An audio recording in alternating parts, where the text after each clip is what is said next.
Welcome back to the Shit Creek Survivor Show, where we openly share our personal stories of getting stuck up Shit Creek without a paddle. The good, the bad, the ugly, and the funny. But more importantly, celebrate and share how we got out of our own Shit Creek and got our lives moving in the right direction again, so we can learn from one another's experiences.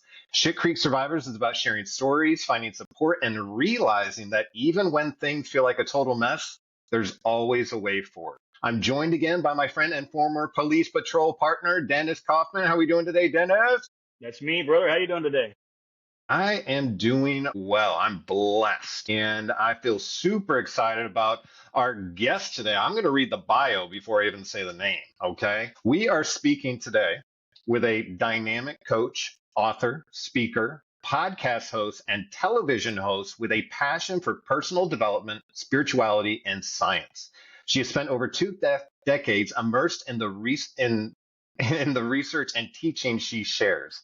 With both bachelor's and master's degree in creative writing and a flair for transformative storytelling, she first made her mark in the tech industry as a copywriter before moving into digital marketing. She quickly worked her way up to head of marketing, where she led teams to break new ground with bold campaigns. Her leadership journey then took a turn towards wellness, overseeing West Coast operations and a team of 80 as a director of a major yoga company. She also ran workshops and led yoga teacher training, discovering her love for serving others in the process. She went on to found her own yoga company, Unite by Yoga. There, she not only taught, but also hosted immersive retreats, creating a community centered around growth and self-discovery before making a strategic exit after selling her business. Following her passion for personal development, Kris trained with renowned life coach Mary Morsese. You'll have to correct my language on that. And began her coaching business, Change Your Mind with Kris Ashley. There's her name. Whoops. She also launched her podcast with the same name. In 2022, she published her first book, Change Your Mind to Change Your Reality, which received endorsements from spiritual and self-help heavyweights like Michael Beckwith. Today, Kris is a regular panelist, speaker, and trainer at a personal development events with the Los Angeles Tribune and is the co-director of the Los Angeles Tribune Leadership Academy. She is also the host of the television show Beyond Reality on the Ethereal Network. She has shared the stage with icons such as Les Brown, who I love. Whether it's energizing a crowd at a conference or distilling wisdom into a podcast or microphone, she is a force that captivates and inspires, always ready to motivate and lead others to their best selves. Everybody, please welcome Kris Ashley. Round of applause. Wow, Cameron, I think you need to read my bio all the time. That was pretty good, amazing. right? And also, I feel like I need to make that shorter for people. No, it was great. It was great. You did a great job. Thank you so much. Well, thank you for being with us. I appreciate it so much. And we're so excited to have you because you've got so much to teach us. But first off, I was wondering if you could tell us all a little bit about you. If you would kind of share your story. I know I shared a lot of what's been going on, but kind of like what was going on behind the scenes, if you would. Yeah, and first of all, thank you so much to you and to Dennis for having me. We got to chat in the green room a little and you shared your stories, and I love the work that you're doing in the world. It is so, so important. So thank you both so much. I really appreciate you. Thank you very much. And I'm sure your listeners do too. Yeah. So my story starts with my own trauma, which, a lot of healers and coaches and trainers out there in the world have a similar story because we've all been through it like you have. And now we're out there trying to help others so that they don't have to suffer for decades like we did. Right. Right. So my story is when I was 12 years old, I was sexually abused by a family member for 4 years. And I had this really big, tight-knit, extended Italian family, like the Italian version of My Big Fat Greek Wedding, if you've seen that movie. And when they found out what happened to me, many of them disowned me. And I was getting phone calls and letters from family members whom I had been very close with, telling me they didn't love me anymore and I wasn't their family anymore. And as you can imagine, this put me into a lot of what I call low vibration emotions like anger and guilt and shame that, emotions that as a young adolescent, I didn't know how to cope with, right? Most adults don't know how to cope with those emotions. Right. So Adults should be yeah. talking to an adolescent like that either, especially What's a young that? family member. I don't think an adult should be talking to a young family member like that to begin with. Yeah. Right. Well, that's another story. Yeah. That's their work. But, we were talking about PTSD before the show, and I had PTSD as well. It put me into a really destructive cycle. I was self-harming. I was doing drugs. I was acting out in school. I didn't realize I had PTSD till much later. And then someone was like, you have all these clinical signs. And I was like, oh, I'm just a walking cliche. Okay. But I was in a really dark place. And then my world totally changed when someone handed me a book. And what this book did is it made me realize that there were other ways of thinking and being in the world and understanding reality and the universe. And I remember flipping through the pages of this book, and it was just like something inside of me just woke up like a sleeper agent. And when I finished that book, I started reaching for more. And I just became insatiable. I was devouring every metaphysical, spiritual, new age, personal development book I could get my hands on. I was attending workshops and retreats. This is before podcasts. This was in 2002. But I found teachers to study under. And my life started to do a 180. I was changing my mind to change my reality, to quote the title of my book. But the other part of my story is that as I was changing my mind and getting better, my mother started to get worse because her family had been ripped down the seams. And she didn't have these teachers and healing modalities that I was trying and books, that I did. And so it started to manifest as physical illness for her. She got cancer, she got some really serious illnesses, but also some really bizarre afflictions that her doctors couldn't even explain. Wow. So they did what they do. They gave her pills, and then they gave her pills for the side effects of those pills. And they were just kind of throwing anything at the wall, hoping something would stick. So at the height of it, she was on a fentanyl patch. She was on Dilaudid, which is another narcotic, and about 12 other pills. And so she would sleep for all but a few hours of daylight. She would nod off at the dinner table. She would forget conversations we had the day prior. She'd fall down all the time. And that lasted almost 15 years. And I had this compounded guilt that I had destroyed my family and broken my mother. But I believe everything happens for a reason. And I realized that my mother was my biggest teacher. Because for every step she took deeper into depression and illness and victimization, I climbed in the other direction out of that dark tunnel because I saw firsthand what would happen to a human body and spirit when they make that choice. And wow. I remember in the green room, Dennis was saying, like, it's a choice, and it is a choice. Healing's a choice. It's a hard one sometimes, but it's a choice. And then I saw what was happening to my own body, mind, and spirit as I was making a different choice. And so I made a promise to myself that I would do everything I could to heal physically, mentally, emotionally, spiritually, and I would always prioritize my health. And I've done that, and the learning and the growth and the healing never ends, by the way. Like I'm no expert. I'm still reading a book a day. I'm still going and studying under teachers. It's sorry, a book a week. I meant a book a week. That's still good. That's still really good. Audiobooks. That's better than me. Audiobooks are my thing. Yeah, when you're driving, when you're walking. But the learning never ends, right? Because as long as we're here, there's more to learn and there's more to grow.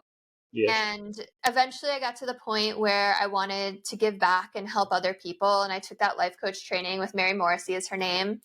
And I wrote the book, and it's just been a journey from there. And I'm so grateful for it. That's so one step cool. at a time, you keep going forward. I just kept flashing to some things that we've said before on episodes or I've read about before. It's just amazing how powerful our minds are, that we can actually, the negativity can keep perpetuating more negativity. It can actually even manifest into physical ailments in your body. And my mom used to always say, don't speak it into existence. That works the other way too, because you can also speak the positivity into existence. Feed off that positivity, and it sounds like that's exactly what you just explained with the way you saw your mom's growth and with your growth, and how it was just completely two different paths, and that's amazing. And thank you very much for sharing.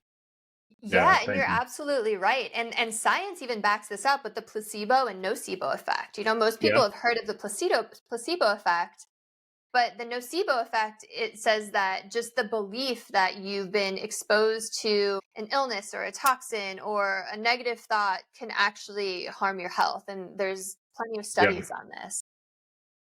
Yeah, that's pretty incredible.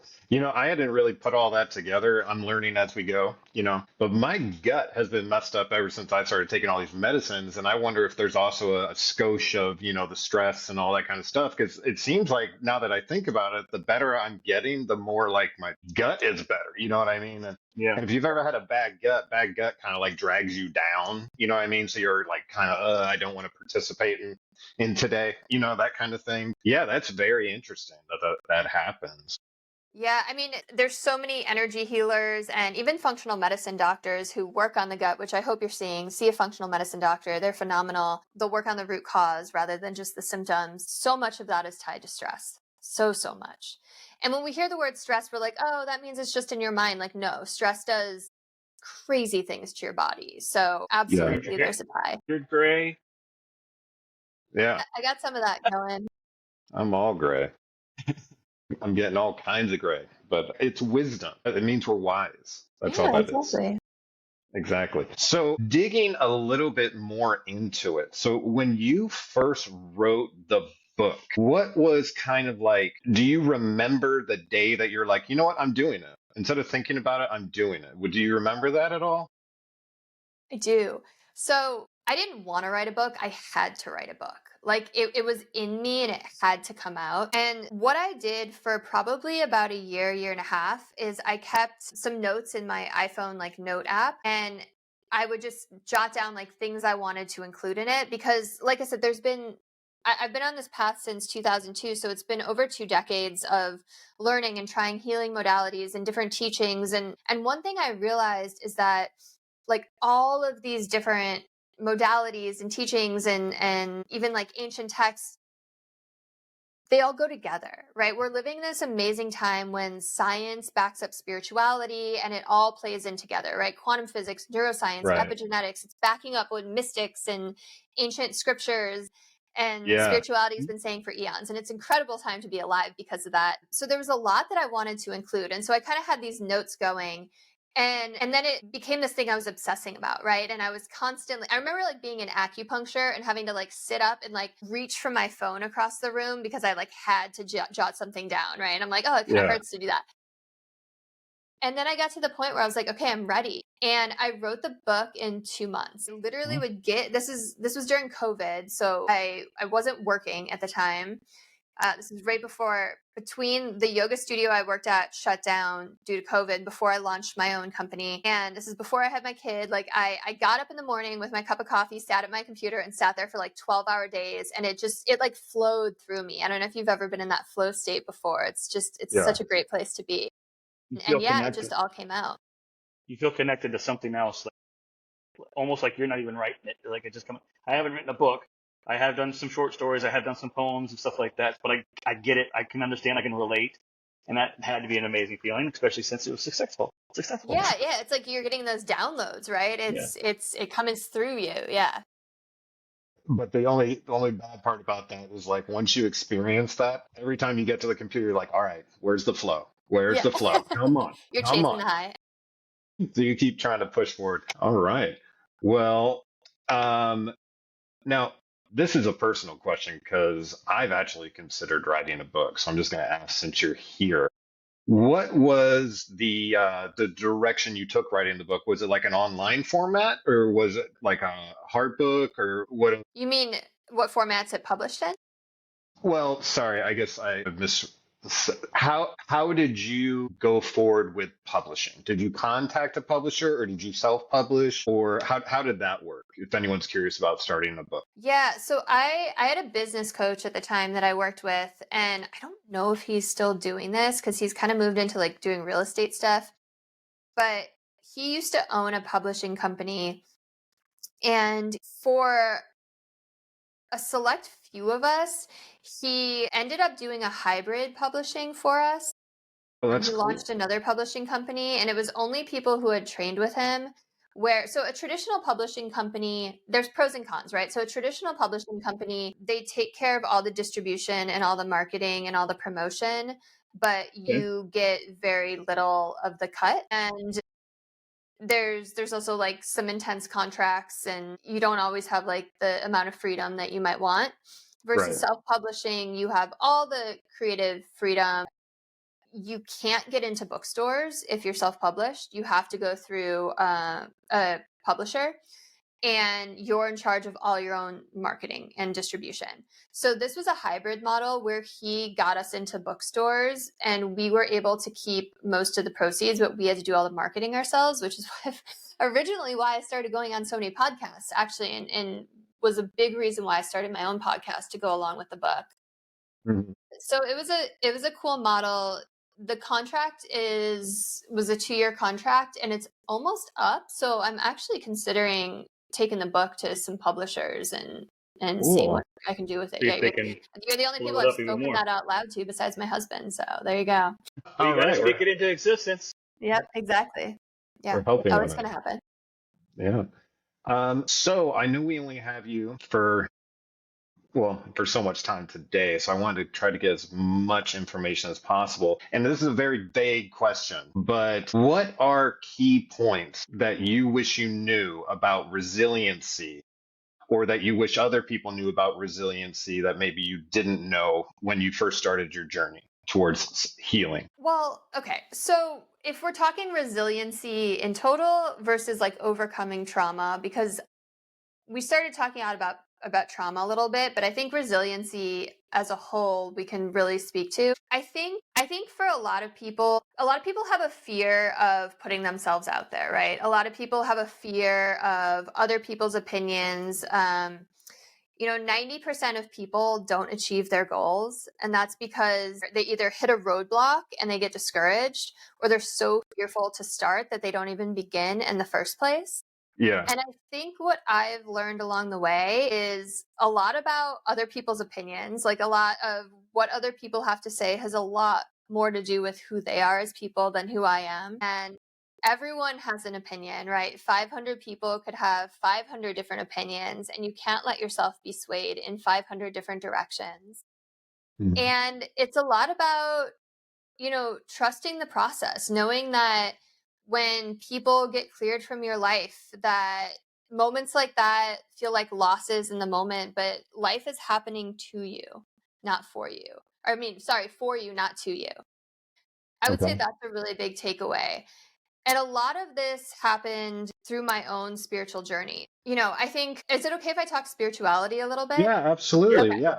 All right. Open forum. Okay. So I teach a lot about the law of attraction, and a way that I've really found to get what I want in life, for lack of a better term, to reach my goals, to live the life of my dreams, is a really simple formula. The first one is to really get really clear on your vision. 90% of people don't even know what they want. If you really ask them what they want, they don't really know. So you have to have that North Star, right? You have to get really, really clear. And then the next step is taking steps towards it. Right? So many people watch films like The Secret, and they think the universe is kind of this genie in a bottle where I can just tell it what I want and sit back and kick my feet up and things are going to fall into my lap. But you have to take steps in the direction of your dreams. And steps don't mean a big step, right? It could be a small step. It could be, I'm going to do a little bit of research today, or I'm going to join that dating app, or I'm going to research, or I'm going to look at job listings, or I'm going to, if you want to move to another city, I'm going to go research homes there, right? Or neighborhoods there. So that kind of kickstarts the universe, right? You get momentum going. Yeah. And you have to feel the emotions of having it already. So elevated emotions like joy and gratitude are going to bring you more things on that level. The universe kind of works like the Facebook algorithm, where whatever we get emotional about, it's like, you like that, I'm going to send a little bit more of that your way. So when we get really fixated and upset on things, when we think about us versus them, when we think about how much division there is in this country right now, we're helping bring that paradigm into reality, because what you focus on creates your reality. And this isn't just woo-woo. Science backs this up. Neuroscience backs this up, right? What you focus on, like, Well, it's pretty easy to realize that it's a real thing, even without somebody's expert's opinion on it or facts on it, because every time you bought a new car, you see that car everywhere you go after that, don't you? exactly. Because you were thinking about that car when you're buying that car, and now you notice it more. That's a simple Exactly. way to put it, but that's exactly what you're saying too. Love that example. Exactly. So you feel that heightened state of emotion, you have that goal, you take steps towards it, and then there's a little bit of just trusting. Knowing that as you take that first step, you might not have all the tools in your tool belt, to quote what you were saying earlier, but trusting that as you keep going, new tools will find their way to you and the right people will be put on your path. And I know you're probably like, what does this have to do with resilience? But learning all of this has helped me along the way, because as I've followed this path and as I've lived this way, like wholeheartedly lived this way, it's like magic happens in my life, right? And life has become fun, and it's become a game. And I kind of think of it like a video game where you have an avatar and you get to assemble optimal health and the career of your dreams and the amazing friend group you want and the perfect spouse, and you get to have fun with it along the way. And as you have fun with it, you're on that frequency of joy and gratitude. More things come into your life like that. And then that other stuff, that self-doubt, starts to fall away, because when you're living in that momentum, right, of commitment, of energy, of passion, of working towards that vision, it's like a wave, right? You ride that momentum, but as soon as fear and doubt and worry come in, the momentum comes to a screeching halt, right? And you start to realize this, and you start to realize that other people's opinions, like most people, when they're Well, other doing people, something that hurts you, they're coming from a place of their own pain and their own right? fear, and it has nothing to do with you. Correct. And the I heard more it you once said. I heard it once said. No, everybody else's opinion is none of your business. Everybody else's opinion of you is none of your business. Let them think what they want to think. It can't affect you. yeah, I mean, exactly. with a grain of salt, Exactly. of course, but Exactly. just And it's operate that really way. scary. It's really scary to put yourself out there, but on the other side of your comfort zone is where dreams happen, right? That's where your dreams come true. Mhm. So, the more you put yourself out there, the more you say yes to every opportunity and you have that vision, life becomes incredible. And, I don't have any magic key for resiliency except for walking that path and realizing that you're a badass. Like, all of us are badasses, right? Like, we live in this incredible, intelligent universe where we can make our dreams come true, but it's up to us to believe in them first. And as you start to do that, everything else kind of falls away. Yeah. And that's probably not the answer you were expecting at all, but that's truly what has helped me It's in a my good answer. resilience. Because I when you're love riding that. that wave of positivity and keep moving things forward with your goals and like you said, just feeling all that the good being going on, the good things going on, you're building your confidence. You're building your confidence that this does work. And then the next time you have a little hiccup in the road, you can come back to that and know how to overcome a little bit better than you did the first time or the last time. And it's like you said earlier, the tools for the toolbox thing. I know we bring that up sometimes, but if the tool isn't for you right now, you can still hold it on to it because it could be for somebody else, or it could even be for you later on, for yourself later on. Maybe you don't need it right now. Maybe you'll need it later. Maybe you can share it with somebody. But just building that confidence and getting better and better and moving forward, that is a great way to go through life and get through resilience. In the military, on road marches, you used to say just one foot in front of the other. You don't stop. Just put one foot in front of the other. You focus on each step instead of the miles that you're walking. You just concentrate on each step at a time. Yeah, absolutely. And the number one reason people don't put themselves out there is fear, right? Fear of failure, fear of rejection, fear of people having opinions if they fail, people's opinions if they succeed, right? Sometimes Yeah.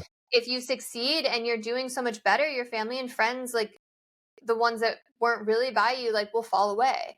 So this all boils down to a fear of not being loved, right? A Course in Miracles has this great quote that says, act is either an expression of love or a call for love. And that's something I like to remind myself even when Well, I someone's like leaving that. the grocery store, right? Because that's all it comes down to. People want to be seen and heard and feel loved. Yeah. And like as far as failure, like you're gonna fail. You'll probably fail more times than you succeed, but progress isn't linear and that trajectory does go up. And failure is feedback. You got to learn to fail forward because in every adversity, every heartbreak, every tragedy in life, there is a hidden Easter egg. And if you can find that, tremendous healing, leveling up, and growth take place. And that's why we're here. We're here to learn, we're here to grow, we're here to have human experiences. Yeah. And the growth is part of the process. And that's the fun Absolutely. part. Yeah, you hit on something that rings so true in my life, and I didn't want it to for so long, and it's fear. Didn't like like I couldn't even come to grasp with the idea I was afraid. I would come up with things like, well, the reason I'm not going to do this goal is because the world's been mean to me. This is unfair. I shouldn't have to try and all this kind of stuff. But when I eventually got to that moment where I had to decide like what I was going to do, the real thing that was holding me, and I hated it, was I was scared. I was like terrified, and I think a lot of times, in everyday life we're scared, but fear can do so much. And I heard the acronym one time, fear can also stand for false evidence appearing real. Oh, I get, that one? Yeah. So I really liked that one. I heard that one in an AA meeting one day, and I was like, oh my gosh, because when you finally realize that this storm that's been going on in your head is your creation, it's actually in a way you're feeding it. You keep running over the thing. The storm keeps getting bigger. The scarier things get, the bigger the storm, and it's almost like a barrier from even starting. The storm's so big. And then what's crazy is you take the first step in the direction you feel like you need to go. I had to go all the way down to like, fine, if I die, I die. I died. I had to be like hardcore, like I'm jumping. And then what you find out is like fear is a mile wide and an inch deep. It wasn't as Oh, big of a deal as you thought. And you're like, oh, now I need to take another step. You're like yeah. And this is another good one too. Fear is just failing in your mind a lot more than you would fail in real life if you just try. Yeah. yeah. Yeah. And what's funny is like if you watch a kid who's never been told to be embarrassed about anything, if he falls over and you laugh, he will laugh too. You know what I mean? Like he is having a good time. He doesn't care. And then somewhere along the line, we pick up that there's certain things we shouldn't do because people might laugh. And then we pick up, well, they shouldn't laugh. I don't want them to laugh at me because maybe I'll look a certain way to them. And we go through this process of just like giving over our power to like people. And then we get to like what are like 20s and 30s. And you're like, I don't even know who I am because I've been pretending to be this person who's right in the middle of the boat, the person who checks all the boxes. And it's actually, isn't it like a survival thing? It's like you want to blend in with the pack because as soon as you're seen as like an oddity, like the wounded animal, you will get picked on. Do you know what I Mhm. mean? So you can even see it with little kids. Little kids are always trying to like basically stay in the middle of the group, not get picked on, not be the one who's on the edge, because that person ends up getting picked on. And it's almost like survival. You try to be the person who won't be picked on rather than I'm just gonna be me. And you kind of get lost in the mashup, in my There's also opinion. societal things that put pressures on you as well. Like you have to have the right car, you have to have the right clothes, Yep. all that kind of And it's stuff comes into play crazy. too, and just feeds As into you that fear. And you mentioned like the car thing. Now I finally understand what my dad was saying. When like my dad had me when he was 42. So when I was interested in cars as a little kid and say I turned 16, my dad would look at me and be like, a car is transportation from point A to point B. And I'd be like, no, dad, no, dad, no. I need a Jeep. You know what I mean? It's got to look cool. It's got to have big tires on it. And he would just look at me blankly like, you're lost. You have no idea. And I was like, Dad, and you think you're like, I'm gonna get a cool car, and then that cool, yeah. And you realize when you get the cool car, it doesn't actually hand you joy. It's cool. It's Right. cool. It's fun, but you don't become a bigger, better, happier person because of it. I I know would that was a disagree whole. with the I would disagree with the motorcycle part of it though. I mean, Well, yeah, I got a motorcycle and I feel better when I ride it now. But I yeah, call that therapy.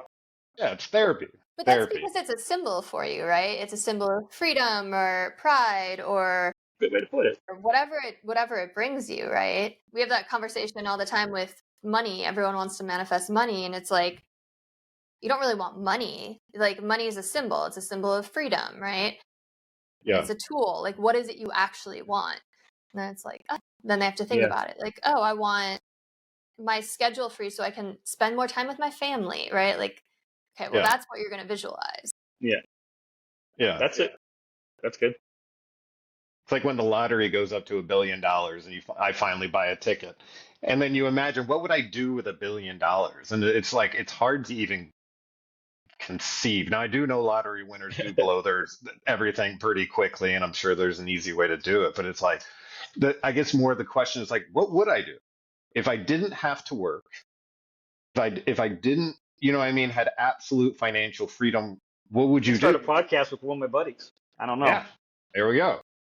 And it would be hugely successful. So it's actually similar to an exercise I take people through where I have them break their life into 7 categories. And now I'm not going to remember them all off the top of my head, but it's things like health, career, romance, which is like just your romantic relationships, other relationships in your life, tangibles, which is like things you can touch, like a car, house, hobbies. And I'm like, okay, rate each one of these on a scale of 1 to 10. 10 being everything is amazing. I can't imagine it any better than I am right now. And 1 being like, this is horrible. Like it can't get any lower. Most people rate it a lot lower than they would, right? Than they would have thought. They're like surprised by it. And you can even just do it right now in your head if you want. And then it's like, okay, so now we have that baseline. So now I want you to list out everything you would need to rate each of those categories a 10. So what would make you rate your relationship a 10? And it's like, yeah, you might be with the love of your life, but like maybe you want more attention from them. Maybe you want more physicality. Maybe you want more date nights. Maybe you want whatever it is, right? And then it's like you have that list of everything that would make you rate each area of your life a 10 out of 10. It's like, cool. Now, what steps would you take in that direction? And this is exactly what I was talking about before, right? Now you have that vision and now you have those steps to take, and it can just be a small step to start, right? But it's like now you have a place to go. Yeah. Yeah, for sure. You said it earlier as a North Star. I like that one too. Yeah. You got a compass out. You got a way to go. You got a direction. You got a heading. You got an azimuth. However you want to put it.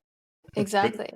And even Because setting goals. then you don't have to wait till you win the lottery, right? Yeah. You can start the podcast with your best friend. You can do all the things that bring you joy. Like that's the thing. Like so many people are waiting, right? Waiting to pay off their student debt or waiting to their kids to go to college or waiting till they win the lottery. But you don't have to wait, right? Like, I don't know.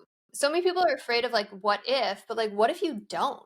What if you don't follow your passion? What if you don't live the life of your dreams? What if you don't quit that boring job that sucks your soul dry to like follow your passion? You don't want to be 90 years old on your deathbed just with all these regrets, right? Right. Yeah.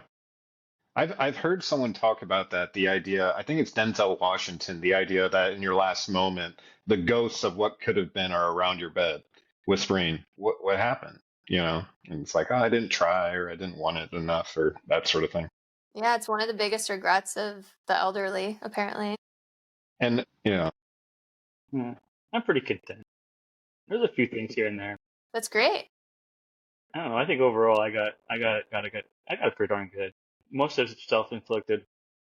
Self-inflicted by pleasure-seeking behaviors. You mean you're a human being? Exactly. Yes. Thank you so much.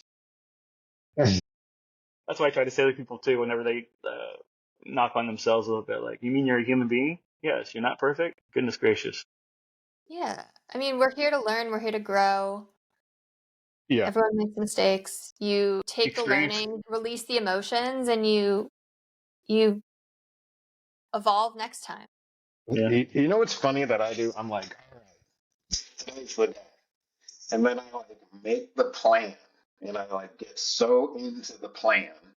And then I'm like, all right, let's start. I guess I should let's make a goal. And so I'm like, all right, you have to like define what a goal is going to be. So like a SMART goal, specific, measurable, attainable, realistic, and timely. So it's just very measurable, just very step by step. And I almost feel like sometimes it's like I set small goals before the main jumping off point. So I'm like, okay, it's almost like walking down the diving board. I'm like, diving board, step, step, step. I know the jumping off point is coming, and then all it is fear. There's not really a jumping off point. It's just like the part where I feel I could be judged, or the part where I could look silly. Maybe I'm wrong. Maybe, whatever it may be. It's just like Land on the creeping water. up Land on the to water, it. funny, and hurt your belly. Yeah, exactly. So I'm going to take this coachable moment with you. So just to clarify, when you're Love saying it. small step, and then you're going to finally leap, is the small step like the small tangible goals, and the leap like finally the big goal that you want? Is that what you're saying? Yeah, it's like if you want to start a podcast, you're like, all right, I'm going to get the camera and I'm going to get the computer and I'm going to get, what I mean? So it's like getting all the little things in place because planning's so fun. But then it's like, all right, when the rubber hits the road, let's go. You know what I mean? That's Okay, what I mean. because but you had the acronym. What was the acronym again? SMART, specific, measurable, attainable, realistic, and timely. Okay. So that's fine. You could do that. And I think it makes a lot of people feel like it's manageable and it's easier to do. Okay. But also, for anyone listening, like don't be afraid to dream big. We live in a quantum universe where quantum physics literally says every possible reality exists. Everything you can imagine and everything you can't. So you can literally have anything you want. And you can have it very, very quickly. The only thing that's going to limit whether or not you can have it and how quickly you get it is your own mind. So if you say something like, it's going to take me 8 months to achieve this goal, then guess how long it's going to take you to achieve that goal? At least 8 16. months. Yeah, at least 8 months, right? Or more, right? Depending on if you're procrastinating. If there's that great story about Elon Musk, I don't know if you've heard this, but it's such a great, whatever you feel about him, it's such a great way to make this point. He was on the plane, and I'm pretty sure it was right after he bought Twitter, and the engineers were telling him there was some problem with the server farm, and the details might not be correct, but there was something wrong with the server farm, and they had to solve this problem. And he was like, "How long is it going to take?" And they said 6 weeks. And he was like, "Turn the plane around. We're going there right now." They fixed it in 24 hours. Wow. So because he believed that they could fix it in 24 hours. They believed 6 weeks, so it would have taken them 6 weeks. So, and there are so many stories like this from, so many spiritual mentors. You are the one putting limitations on yourself. So sure, having it be smart, having it be tangible, or, whatever, realistic, but like also anything is realistic unless you believe it's not realistic. Yeah. Yeah. Yeah. Not to pick on you. No. I absolutely get it. I am like, when I pray, I literally pray for God to protect me from myself, because I'm usually the cause of most of my problems. And I'm not saying that as like a self-harm way. It's just like, it's true. And like, I'm sort of coming to peace with it. And there's so much freedom in that, because once you just like let go of it, then you're like, well, there's so much to learn. There's so much to see. If I can just like get over the fact that I don't have to look like that person in the middle of the boat, like I got all my stuff together, just be me, you know what I mean? And there's so much freedom in just like going out and just being you. And you're like, why haven't I done this? Like, kind of backing up just like a second with like the goals and everything like that. It's just so funny. Like I did what I did. I set all these little tiny minuscule goals. So I felt like I was busy and I felt like I was getting traction. And then once I finally, like, we recorded our first episode, there wasn't like a monumental event that happened in the world. Nothing shifted or anything like that. You get what I mean? There wasn't like, I'm trying to say like there wasn't, I guess I'm trying to say that, I guess there was no like impending doom. The doom that I felt was going to happen, or like the things that could go wrong, or the what ifs. It was just like, once I did it, I was like, oh, we did it. You mean you jumped off the diving board and the water felt good and it was comfortable and you were able to swim in it and you didn't get hurt at all? Yeah. And I bet the second episode was less scary and the third episode was less scary, right? Yeah, for sure. And then I'm we kind of worked the out the opposite. keys. I just kind of Yeah. go off the seat of my pants. Like I don't prepare as much as he does. I'm saying, just tell me what time we're going to record. I'll try to think of something witty to say when it comes to me. Whenever somebody says something, I don't know. I'm just a little bit more of a let's just do it on these kind of things anyway. He's the looks on the brains. So that's I'm what the he's trying same to way say. as you. So let's just do it. If it sounds good, it sounds good. If it doesn't, we'll correct it as we go. I don't know. We'll figure it out. I'm not a precursor. I'm not an expert either. I'm just telling you how I feel about things, and like it or not, that's how it is in my world. So, Kris, tell us about so the listeners can know what you're up to now and how they could reach out to you if they needed to get a hold of your wisdom. Yeah, totally. Thanks for asking. I have my podcast, Change Your Mind with Kris Ashley. I'd love to have you both on the show. All right. I That'd be have a new awesome. TV show called Beyond Reality that's launching soon. My book is Change Your Mind to Change Your Reality. It's available in paperback, ebook, audiobook. KrisAshley.net is the best place. Change Your Mind with Kris is my handle Okay. everywhere. Kris is spelled with a K. And yeah, I'd love to connect. And there's so much more to talk about. We just scratched the surface today. I know. Do you have your podcast on YouTube or Yeah, it's everywhere you can find a podcast. all the podcast So places? Okay. all the podcast places. Well, Yeah. I pretty much only YouTube. I don't know much of the other ones. We've got a few things on Spotify. I don't know much about that either. But I thought I was kind of asking for myself. But if somebody else needed to I'm ask on it too, YouTube. then Find me on YouTube. all right, we'll do it. Absolutely. Well, I didn't mean to cut us off. If you have any extra bits of knowledge or anything you planned on speaking about today, or a last mention or anything like that. My gosh, there's so much we could talk about, but I would just say as far as overcoming things, which is kind of how we started the show talking about trauma, I'd say several of the most important things that I've found are feeling the emotions that you've repressed, right? Because when you repress emotions, they do all sorts of turmoil, right? Physical health, mental health, emotional health. They can actually make you sick. So the way to really release those is to feel them. And there's Yeah. so many modalities that allow you to feel your emotions. So feeling your repressed emotions, forgiveness is a massive, massive one. That's one of the main topics I speak on. Forgiveness isn't about the other person, it's about you, right? There's that great quote that holding on to anger is like holding on to a hot coal with the intention of throwing it at someone else. You're the one that gets burned. Mm-hmm. So, I'd love to talk about that. Let's talk about that a little bit more, forgiveness, because I would love to learn a little bit. I have some things that I have some resentments that I want to forgive the person, but every time I find myself in a stressful situation or panicked, that resentment will come up and I'll keep running over it. Recently, I realized that when I'm angry and I'm resentful at someone, I don't feel weak. And that was a breakthrough recently with me. I'm so when I get angry, it's me basically fighting the sadness or whatever it is, just getting angry and feeling almost dominant so I don't feel weak in the situation. Anyway, so I'm constantly trying to figure out how to forgive. In AA, we talk about resentments and all that kind of stuff, drinking poison, expecting the other person to die. And with your story, could you speak on forgiveness and how it showed up in your life?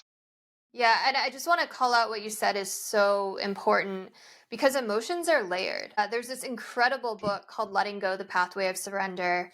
It was written by, I think he was a psychiatrist, David R. Hawkins. And he talks a lot about this, how anger often covers up deep sadness and heartache. And as you start to release your emotions, you might be feeling that anger and then all of a sudden you'll be sobbing on the floor because that anger for that specific situation dissipated, but then it was unleashing or showing that deeper feeling underneath. So I think what you said is so important for people to understand. Yeah, I mean, so for forgiveness, there's a lot of ways I like to teach it. There's a little story I like to tell, a little teaching story. Do we have time? I have 5 or 10 minutes to talk about forgiveness? Because I love talking about forgiveness. Okay, so imagine that you are sitting on your couch and you hear meowing happening outside. So you go out to check out what's going on. And way off in the corner of your yard, you see this scrawny little cat. And you're like, oh, I love cats. I'm going to go pet that cat. So you go over to pet the cat, and as you get near it and you reach towards it, it arches its back and it hisses and it swats at you. So what's your immediate thought? That's a mean cat. That's an evil cat. Like, that cat's kind of an asshole, right? But if you allow yourself to stay and really see that cat, you might notice its leg is bleeding. And so your mind Okay. starts to go, okay, this animal's injured. And if you keep staying and allowing yourself to see it, you might hear these tiny little mews coming from behind it, and you peer over it. There's 4 tiny little kittens behind it.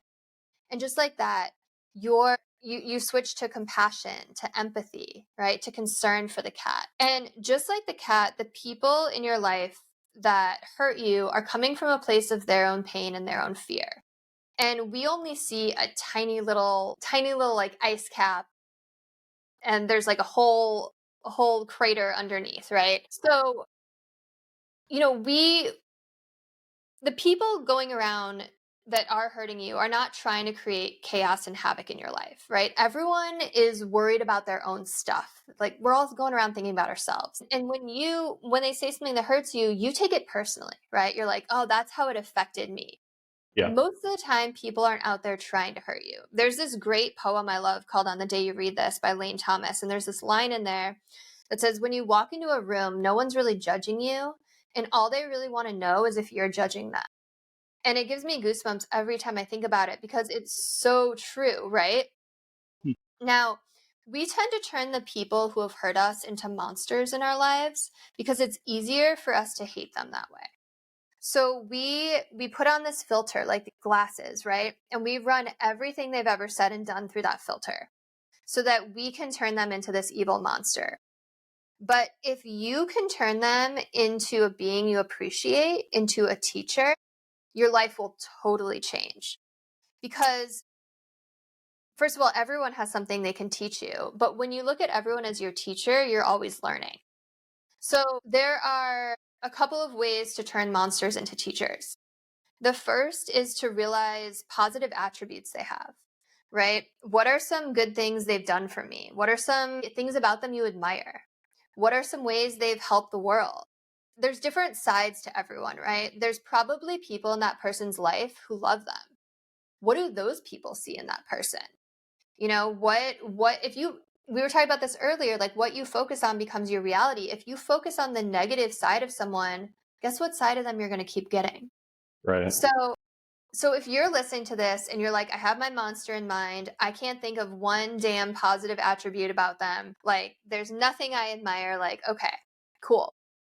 The other way to turn a monster into a teacher is to recognize ways that they've helped you grow.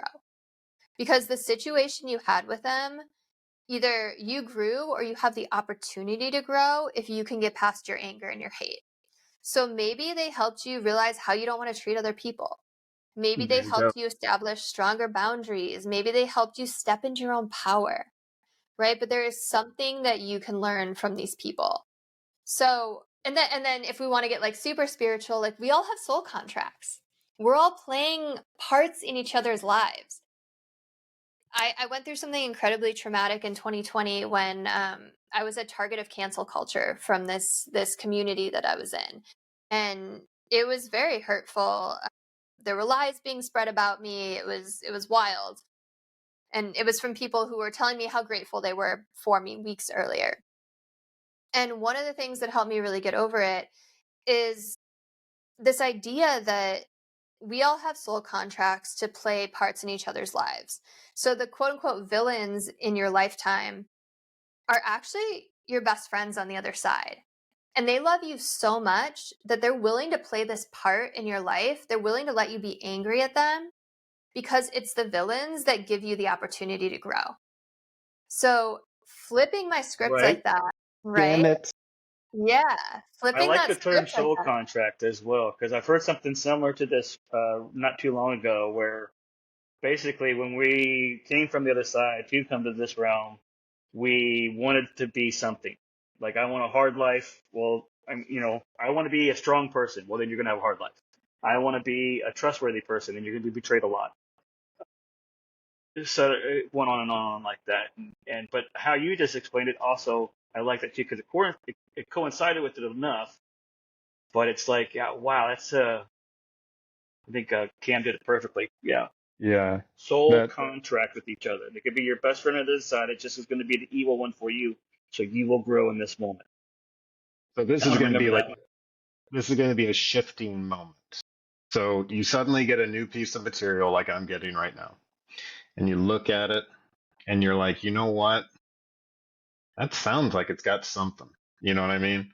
And then all of a sudden you shift just a little bit. And then your view on everything else, not just that one situation, but your view on everything else ends up This goes into changing. that whole ball of variables or ball of perspectives we were talking about a few episodes ago. Yeah. And every time you shift a little bit, you're going to see another angle. There's 365 degrees in the circle. Yeah. So let's just keep it that simple at first. It's just another degree to get all the way around that circle so you can see every problem from another angle. But to go even deeper, it's 3D. It's ups and Well, downs, not just a circle. another way to think about that too is just a 1 degree shift. It's only 1 degree here, but think about like when that trajectory keeps going, how Yeah. far it'll be from like where you would have been. Yeah. Yeah. Well said. Well said. Man, So thank you so that's much for really what my sharing. book is about. It's like shifting your perspective because there's always ways. We all have things we've been through. We all have a story. We all have our belief systems. We all have our But bad there are days. different. What's that? We all have our bad days or our worst days or Yeah, trauma days. but if you there are so many different ways to view something you've gone through. And you're police officers or ex-police officers, you know this. Like eyewitness testimonies are so unreliable because 50 people can witness the same event and see it from 50 points of view because Mm-hmm. everyone has their own filter and their own lens through which they filter reality. And you can make a conscious choice to view reality from a different perspective. And Yeah. when you do I that, believe that too. tremendous healing, leveling up, growth takes place. You know, I was talking to my wife the other day, and it's really funny that I can't remember the date, like the day or the year that I got shot. I like cannot retain it.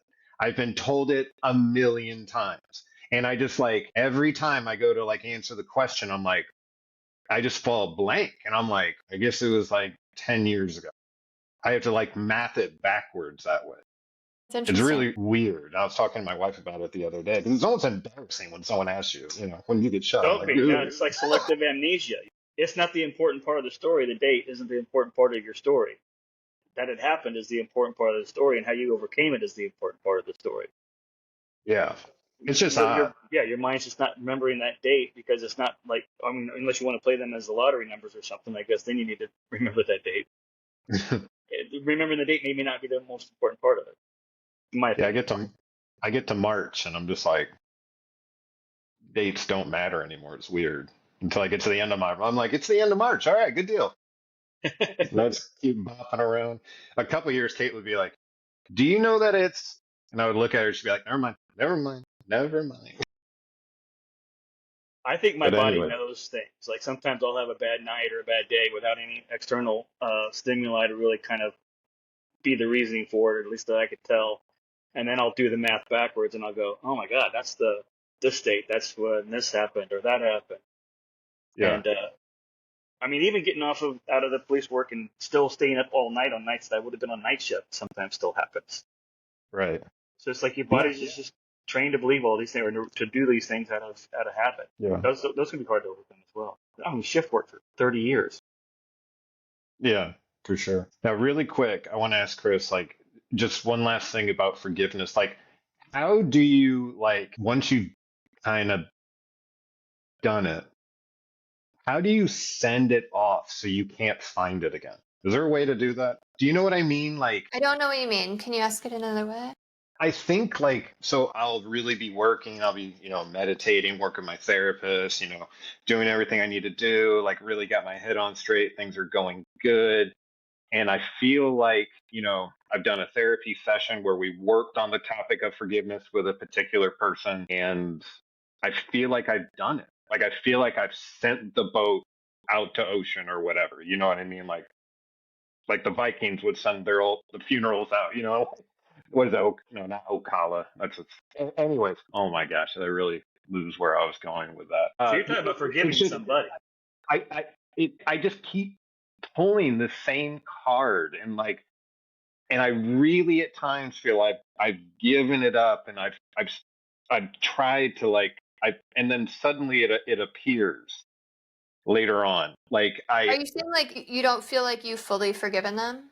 Like you feel like you've done all the work, but then it comes back up for you? yeah, so that probably means I haven't done all the work, but I think it's like almost like a personal like defect or something. I mean, related to PTSD and like aggression and I don't know. I just like I'm tired of like picking it back up and then just feeling like shit, not only because I picked it back up, but because not because I'm re-experiencing it only, but I'm also just so pissed off at myself for just being a continuous cycle, and it just like it happens again and then it happens again and then I'm like, when is this going to be over? And then, I don't know. Maybe I just don't know how to like really forgive or so. I don't know. So I'm gonna just challenge you, like just a couple things. Just be mindful of the language you're using. Because I've heard you say that you're defected. I've heard you say it's because of the PTSD. I've heard you say you can't forgive. And remember, our thoughts create our reality. So the more you're focusing, the more you're affirming those beliefs to yourself, first of all. Okay. Okay. Yeah.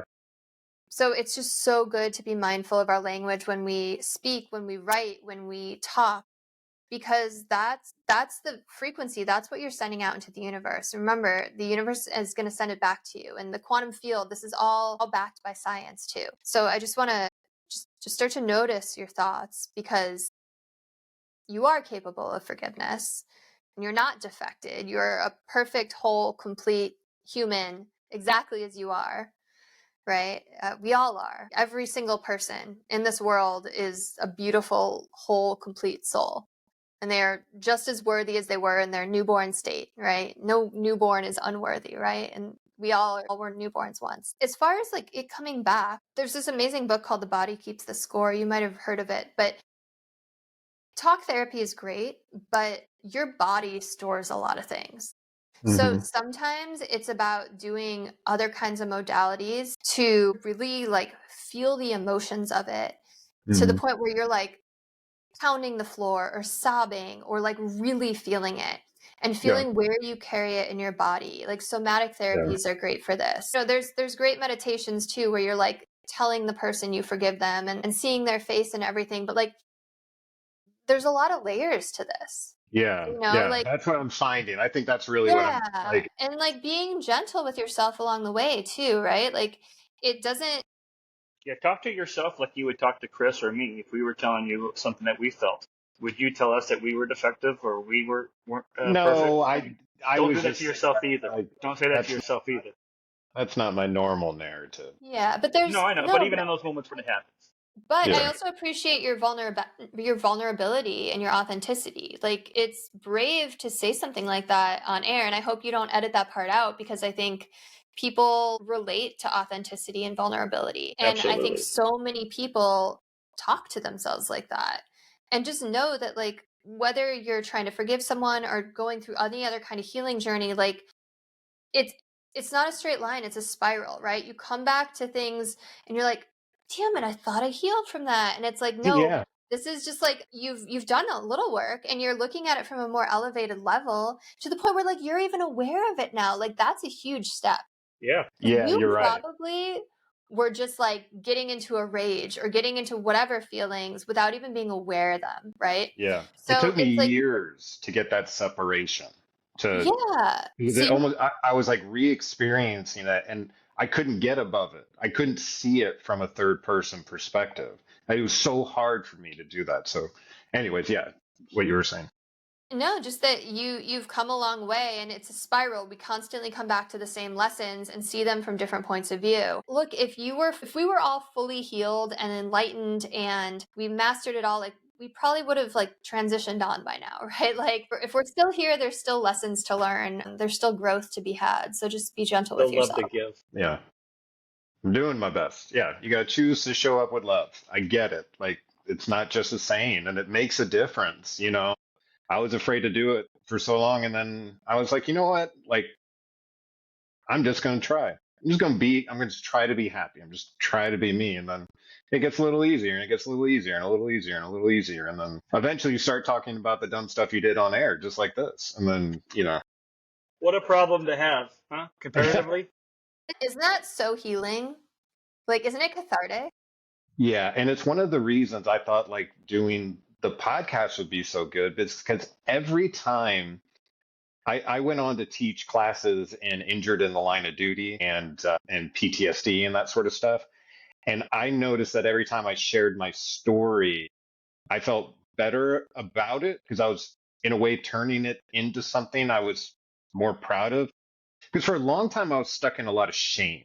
I was just like shameful about how I handled myself afterwards and how everything kind of like I felt like I had disappointed everyone and all that kind of stuff. And then somewhere along the way, you start to just, I kind of lost track. It's just such a big topic of just like breaking out of where you were and not defining yourself by that moment and seeing yourself in the future in another place, in another state of mind. Because I believe for the longest time that that what happened to me, me being shot and me almost drinking myself to death that's my definition. That was me, That's all you're going to be. Yeah. Until someone told me it doesn't have to be who you are. It really doesn't have to be for you who you are. It's something that happens, but it's not who you are. And I know that sounds strange, but I had to like accept that and be like, okay. And I almost had to like rewind my life and be like, look at the little things along the way. Like, because by the end, I believed I was like worthless. So I had to go back and like find places where like I could be gentle with myself, if you will. Like it starts when like you're a kid and you like see the innocence and all that kind of stuff. You're like, that's beautiful. That's a child. There's innocence there. So you have to like rewind and like find yourself again and like give yourself grace, give yourself love. And I know it's so hard sometimes, but just do what you would do for your little nephew, like I'm doing now. Like if my little nephew had anything happen to him, I got his back no matter what it is, ride or die. Here we go. I love you no matter. And the question is, why can't we do that for ourselves? Right. And so that's why we're talking about it, because. And I think it's been great. Kris has been a great guest. Great to meet you. I'm going to look up your podcast. I understand you have another call to get to, though. So I do. If we want to let you go ahead and go, Cam and I can wrap up.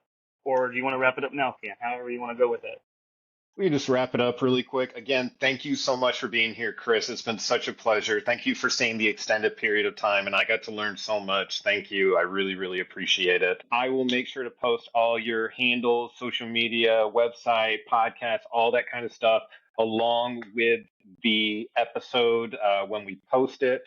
Make sure you are checking us out at shitcreeksurvivors.com. You can also reach us with your story or another story of resilience at shitcreekpodcast@gmail.com. You can check us out at SHT Creek Survivors on Facebook and Instagram. And besides that, Dennis, you got anything inspirational for us? I think we got a lot of inspirational from Kris today already, so I'm a little with that. So I appreciate your time so much. Yeah, thank you. Thank you both so much. Again, thank you so much for having me. Thank you so much for what you're doing in the world. I can't wait to have you on my show as well.